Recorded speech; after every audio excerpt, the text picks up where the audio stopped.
সব একসাথে পেয়ে গেছি।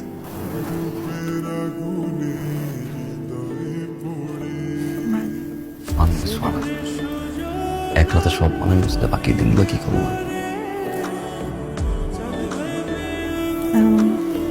আমি একটা কথা বলতে চাচ্ছিলাম। বলো না প্লিজ, একটা কেন, হাজারটা লাখ কোটি কথা আজকে সারাটা রাত তুমি কথা বলবো, আমি শুনবো। তুমি রেডিও হয়ে যাও, আমি লিসেনার হয়ে যাই।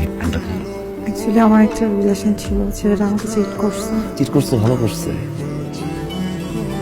খুব ভালো কাজ করছে। এই ছেলের চিট না করলে আমি তোমার পাইতাম না।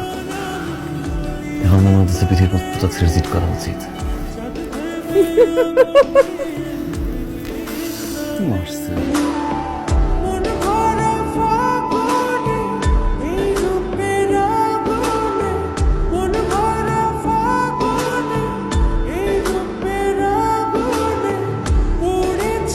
এই যে শুনছেন,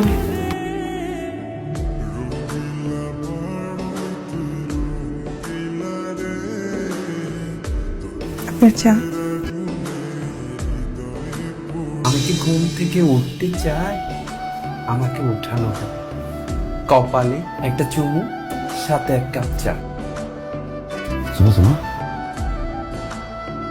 ছি, কোথায় যাওয়া হচ্ছে? বাজারে। বাজারে কেন? যে কিছু লিস্ট দিল আব্বা। দেখি ঠিক আছে। মাছ আছে, মাংস ওইটাও ফ্রিজে আছে, আলু, পেঁয়াজ, রসুন, আদা। আদা 2 কেজি সেদিন আনছে, গরম মশলা, দারচিনি, এভরিথিং বাসায় আছে। তো বাজারে যাওয়া লাগে। বাজারে যাবো না, আব্বা বললো বাজার নিয়ে আসতে। যাবা না তো কি করবো? আর কিছু কিছু বলবো। বিয়ে করা বউর কি পিছিয়ে পিছিয়ে করে? হ্যাঁ, ঘুরে তুমি ঘুরবা। আমি যখন রান্নাঘরে যাবো তুমি আমার পিছিয়ে পিছিয়ে যাবা। আমি যখন ড্রয়িং রুমে যাবো তখনও তুমি আমার পিছনে পিছনে ঘুরবা। আমি চোখ বন্ধ করলে তোমাকে দেখতে চাই, চোখ খুললে তোমাকে দেখতে চাই। মন থেকে যাবে।